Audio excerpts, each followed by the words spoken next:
స్తోత్రం. నా చేత దుప్పటి చాలా శక్తివంతమైంది. ఆ నడకలో నడక ఆయనతో నడుస్తున్నప్పుడు దుప్పటి తగ్గింది.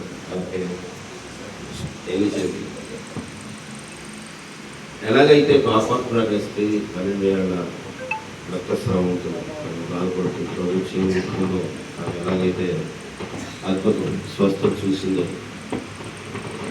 అలాగా ఏలి యొక్క దుప్పటి దెబ్బ సామాన్యుడికి ఏలిషకు తగ్గిస్తుంది. దెబ్బకే వ్యవసాయం చేసుకున్నాడు. దెబ్బకి ఏం చేసాడు? వ్యవసాయం చేసుకున్నాడు. ఒక అరకుంటేనే 10 ఎకరాలు ఉన్నాడు. ఒక అరకుంటాడు.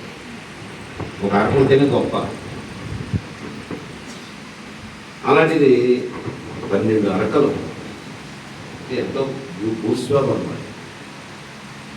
అలాంటిది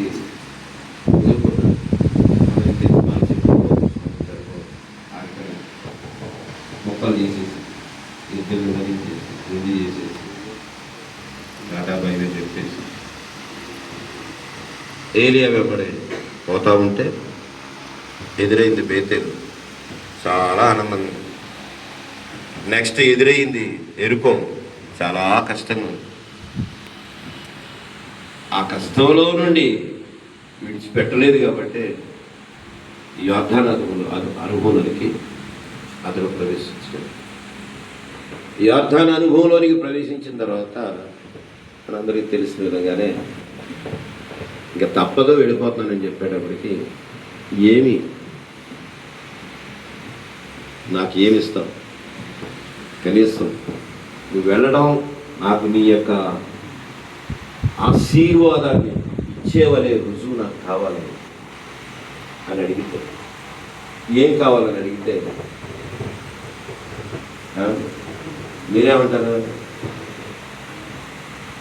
గ్యాప్ నేను ఫిల్అప్ చేయట్లేదు. మీరేమంటారు? మీరు గ్యాప్ ఫిల్అప్ చేసుకోండి. మీరేమంటారంటే ఫిల్అప్ చేసుకోండి. కానీ ఆయనేమన్నాడంటే, what you have the anointing of the spirit, I need to have double fold of the holy spirit. నువ్వేమైతే కలిగి ఉన్నావో అది రెండింతల ఆశీర్వాదం, లేక రెండు పాళ్ళ ఆత్మకు దయచేయండి. స్తోత్రం. మనం అడుగుతాము, గ్యాప్